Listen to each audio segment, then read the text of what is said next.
and Prejudice by Jane Austen. Chapter 19. The next day opened a new scene at Longbourn. Mr. Collins made his declaration in form.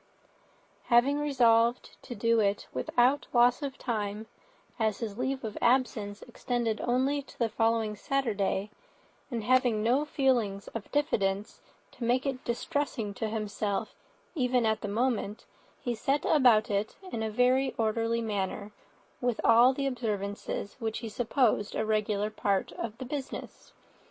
On finding Mrs. Bennet, Elizabeth, and one of the younger girls together, soon after breakfast, he addressed the mother in these words: "May I hope, madam, for your interest with your fair daughter Elizabeth, when I solicit for the honour of a private audience with her in the course of this morning?" Before Elizabeth had time for anything but a blush of surprise, Mrs. Bennet answered instantly, "Oh dear, yes, certainly. I am sure Lizzie will be very happy. I am sure she can have no objection. Come, Kitty, I want you upstairs." And, gathering her work together, she was hastening away, when Elizabeth called out, "Dear madam, do not go. I beg you will not go. Mr. Collins must excuse me. He can have nothing to say to me that anybody need not hear. I am going away myself." "No, no, nonsense, Lizzie. I desire you to stay where you are." And upon Elizabeth's seeming really, with vexed and embarrassed looks, about to escape, she added, "Lizzie, I insist upon your staying and hearing Mr. Collins." Elizabeth would not oppose such an injunction, and a moment's consideration making her also sensible that it would be wisest to get it over as soon and as quietly as possible, she sat down again, and tried to conceal by incessant employment the feelings which were divided between distress and aversion. Mrs. Bennet and Kitty walked off, and as soon as they were gone, Mr. Collins began: "Believe me, my dear Elizabeth, that your modesty, so far from doing you any disservice, rather adds to your other perfections. You would have been less amiable in my eyes had there not been this little unwillingness. But allow me to assure you that I have your respected mother's permission for this address. You can hardly doubt the purport of my discourse. However your natural delicacy may lead you to dissemble, my attentions have been too marked to be mistaken. Almost as soon as I entered the house, I singled you out as the companion of my future life. But before I am run away with by my feelings on this subject, perhaps it would be more advisable for me to state my reasons for marrying, and moreover for coming into Hertfordshire with the design of selecting a wife, as I certainly did." The idea of Mr. Collins, with all his solemn composure, being run away with by his feelings, made Elizabeth so near laughing that she could not use the short pause he allowed in any attempt to stop him further, and he continued: "My reasons for marrying are, first, that I think it a right thing for every clergyman, in easy circumstances like myself, to set the example of matrimony in his parish. Secondly, that I am convinced that it will add very greatly to my happiness. And thirdly, which perhaps I ought to have mentioned earlier, that it is the particular advice and recommendation of the very noble lady whom I have the honour of calling patroness. Twice has she condescended to give me her opinion, unasked too, on this subject, and it was but the very Saturday night before I left Hunsford, between our pools at quadrille, while Mrs. Jenkinson was arranging Miss de Bourgh's footstool, that she said, 'Mr. Collins, you must marry. A clergyman like you must marry. Choose properly. Choose a gentlewoman for my sake, and for your own. Let her be an active, useful sort of person, not brought up high, but able to make a small income go a good way. This is my advice. Find such a woman as soon as you can. Bring her to Hunsford, and I will visit her. Allow me, by the way, to observe, my fair cousin, that I do not reckon the notice and kindness of Lady Catherine de Bourgh as among the least of the advantages in my power to offer. You will find her manners beyond anything I can describe, and your wit and vivacity, I think, must be acceptable to her, especially when tempered with the silence and respect which her rank will inevitably excite. This much for my general intention in favour of matrimony. It remains to be told why my views were directed towards Longbourn, instead of my own neighbourhood, where I can assure you there are many amiable young women. But the fact is, that being, as I am, to inherit this estate after the death of your honoured father, who, however, may live many years longer, I could not satisfy myself without resolving to choose a wife from among his daughters, that the loss to them might be as little as possible when the melancholy event takes place, which, however, as I have already said, may not be for several years. This has been my motive, my fair cousin, and I flatter myself it will not sink me in your esteem. And now nothing remains but for me to assure you in the most animated language of the violence of my affection. To fortune I am perfectly indifferent, and shall make no demand of that nature on your father, since I am well aware that it could not be complied with, and that 1,000 pounds in the 4 per cents, which will not be yours till after your mother's decease, is all that you may ever be entitled to. On that head, therefore, I shall be uniformly silent, and you may assure yourself that no ungenerous reproach shall ever pass my lips when we are married." It was absolutely necessary to interrupt him now. "You are too hasty, sir," she cried. "You forget that I have made no answer. Let me do it without further loss of time. Accept my thanks for the compliment you are paying me. I am very sensible of the honour of your proposals, but it is impossible for me to do otherwise than to decline them." "I am not now to learn," replied Mr. Collins with a formal wave of the hand, "that it is usual with young ladies to reject the addresses of the man whom they secretly mean to accept when he first applies for their favour, and that sometimes the refusal is repeated a second or even a third time. I am therefore by no means discouraged by what you have just said, and shall hope to lead you to the altar ere long." "Upon my word, sir," cried Elizabeth, "your hope is a rather extraordinary one after my declaration. I do assure you that I am not one of those young ladies, if such young ladies there are, who are so daring as to risk their happiness on the chance of being asked a second time. I am perfectly serious in my refusal. You could not make me happy, and I am convinced that I am the last woman in the world who could make you so. Nay, were your friend Lady Catherine to know me, I am persuaded she would find me in every respect ill qualified for the situation." "Were it certain that Lady Catherine would think so," said Mr. Collins very gravely, "but I cannot imagine that her ladyship would at all disapprove of you, and you may be certain when I have the honour of seeing her again, I shall speak in the very highest terms of your modesty, economy, and other amiable qualification." "Indeed, Mr. Collins, all praise of me will be unnecessary. You must give me leave to judge for myself, and pay me the compliment of believing what I say. I wish you very happy and very rich, and by refusing your hand, do all in my power to prevent your being otherwise. In making me the offer, you must have satisfied the delicacy of your feelings with regard to my family, and may take possession of Longbourn estate whenever it falls without any self-reproach. This matter may be considered, therefore, as finally settled." And rising as she thus spoke, she would have quitted the room, had Mr. Collins not thus addressed her. "When I do myself the honour of speaking to you next on this subject, I shall hope to receive a more favourable answer than you have now given me, though I am far from accusing you of cruelty at present, because I know it to be the established custom of your sex to reject a man on the first application, and perhaps you have even now said as much to encourage my suit as would be consistent with the true delicacy of the female character." "Really, Mr. Collins," cried Elizabeth with some warmth, "you puzzle me exceedingly. If what I have hitherto said can appear to you in the form of encouragement, I know not how to express my refusal in such a way as to convince you of its being one. You must give me leave to flatter myself, my dear cousin, that your refusal of my addresses is merely words of course. My reasons for believing it are briefly these.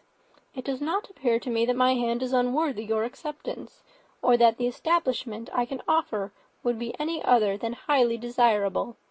My situation in life, my connections with the family of de Bourgh, and my relationship to your own, are circumstances highly in my favour, and you should take it into further consideration that in spite of your manifold attractions, it is by no means certain that another offer of marriage may ever be made you. Your portion is unhappily so small that it will in all likelihood undo the effects of your loveliness and amiable qualifications. As I must therefore conclude that you are not serious in your rejection of me, I shall choose to attribute it to your wish of increasing my love by suspense, according to the usual practice of elegant females. I do assure you, sir, that I have no pretensions whatever to that kind of elegance which consists in tormenting a respectable man. I would rather be paid the compliment of being believed sincere. I thank you again and again for the honour you have done me in your proposals, but to accept them is absolutely impossible. My feelings in every respect forbid it. Can I speak plainer? Do not consider me now as an elegant female intending to plague you, but as a rational creature, speaking the truth from her heart." "You are uniformly charming," cried he, with an air of awkward gallantry, "and I am persuaded that when sanctioned by the express authority of both your excellent parents, my proposals will not fail of being acceptable." To such perseverance in wilful self-deception Elizabeth would make no reply, and immediately and in silence withdrew, determined, if he persisted in considering her repeated refusals as flattering encouragement, to apply to her father, whose negative might be uttered in such a manner as to be decisive, and whose behaviour at least could not be mistaken for the affectation and coquetry of an elegant female. End of Chapter 19. Chapter 20. Mr. Collins was not left long to the silent contemplation of his successful love, for Mrs. Bennet, having dawdled about in the vestibule to watch for the end of the conference, no sooner saw Elizabeth open the door and with quick step pass her towards the staircase, than she entered the breakfast-room, and congratulated both him and herself in warm terms on the happy prospect of their nearer connection. Mr. Collins received and returned these felicitations with equal pleasure, and then proceeded to relate the particulars of their interview, with the result of which he trusted he had every reason to be satisfied, since the refusal which his cousin had steadfastly given him would naturally flow from her bashful modesty and the genuine delicacy of her character. This information, however, startled Mrs. Bennet. She would have been glad to be equally satisfied that her daughter had meant to encourage him by protesting against his proposals, but she dared not believe it, and could not help saying so. "But depend upon it, Mr. Collins," she added, "that Lizzie shall be brought to reason.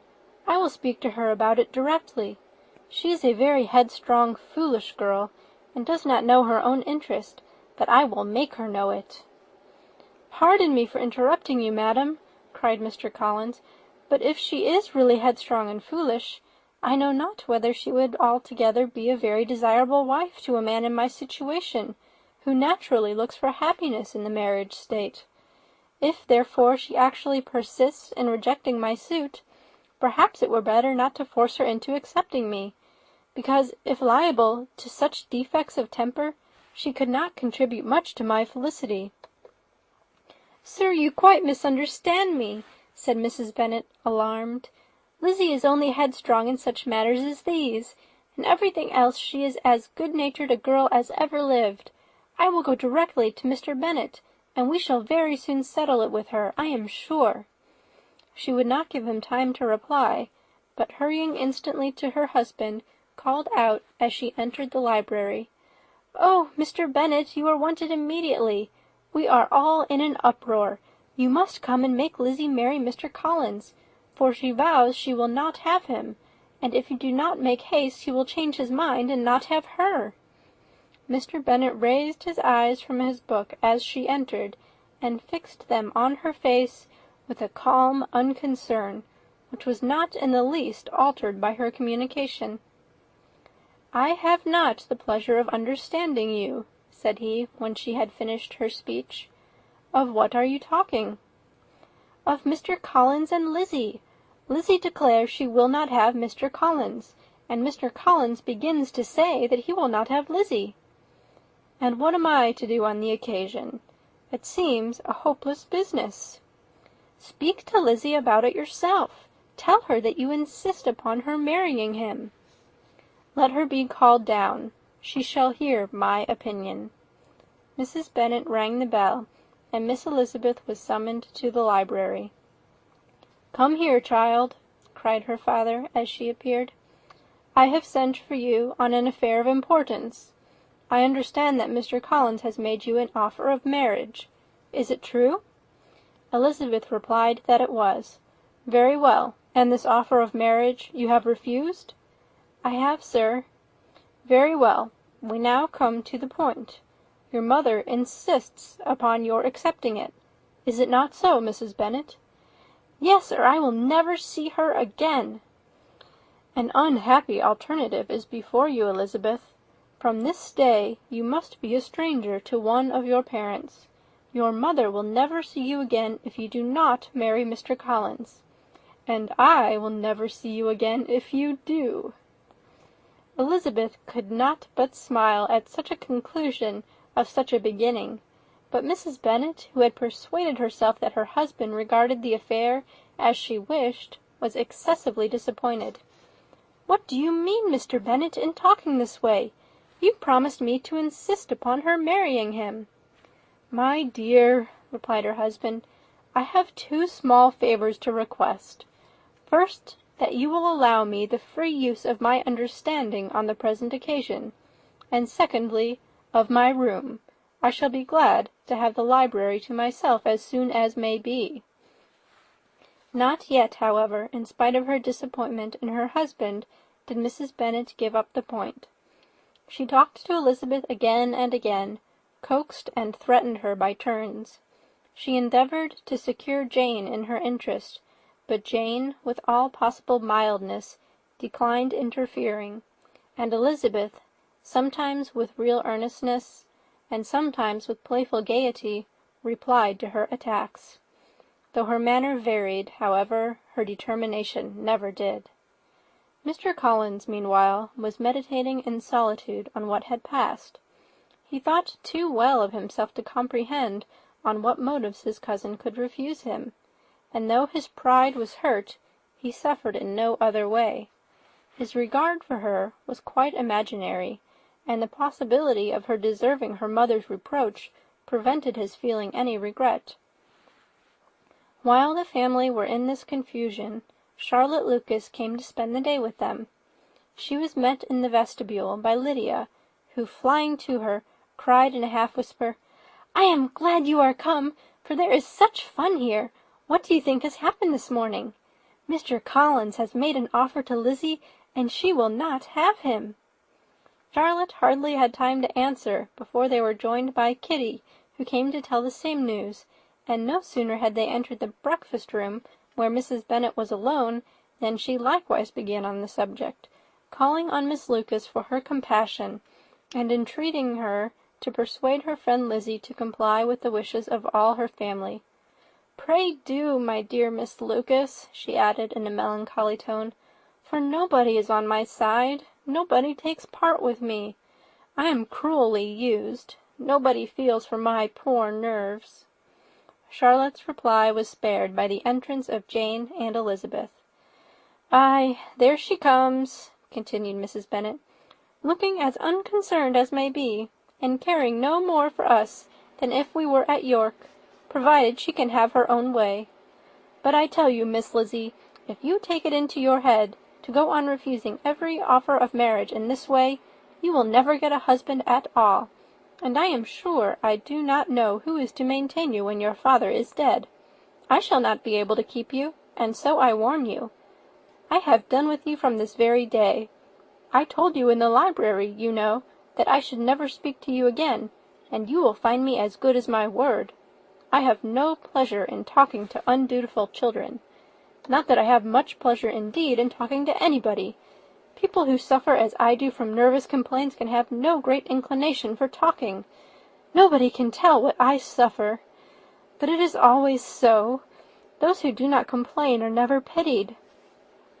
Her daughters listened in silence to this effusion, sensible that any attempt to reason with her or soothe her would only increase the irritation. She talked on, therefore, without interruption from any of them, till they were joined by Mr. Collins, who entered the room with an air more stately than usual, and on perceiving whom, she said to the girls, "Now I do insist upon it, that you, all of you, hold your tongues, and let me and Mr. Collins have a little conversation together." Elizabeth passed quietly out of the room. Jane and Kitty followed, but Lydia stood her ground, determined to hear all she could, and Charlotte, detained first by the civility of Mr. Collins, whose inquiries after herself and all her family were very minute, and then by a little curiosity, satisfied herself with walking to the window and pretending not to hear. In a doleful voice Mrs. Bennet began the projected conversation. "Oh, Mr. Collins!" "My dear madam," replied he, "let us be forever silent on this point. Far be it from me," he presently continued in a voice that marked his displeasure, "to resent the behaviour of your daughter. Resignation to inevitable evils is the evil duty of us all, the peculiar duty of a young man who has been so fortunate as I have been in early preferment, and I trust I am resigned. Perhaps not the less so from feeling a doubt of my positive happiness had my fair cousin honoured me with her hand, for I have often observed that resignation is never so perfect as when the blessing denied begins to lose somewhat of its value in our estimation. You will not, I hope, consider me as showing any disrespect to your family, my dear madam, by thus withdrawing my pretensions to your daughter's favour, without having paid yourself and Mr. Bennet the compliment of requesting you to interpose your authority in my behalf. My conduct may, I fear, be objectionable, in having accepted my dismission from your daughter's lips instead of your own, but we are all liable to error. I have certainly meant well through the whole affair. My object has been to secure an amiable companion for myself, with due consideration for the advantage of all your family, and if my manner has been at all reprehensible, I here beg leave to apologize. End of chapter 20.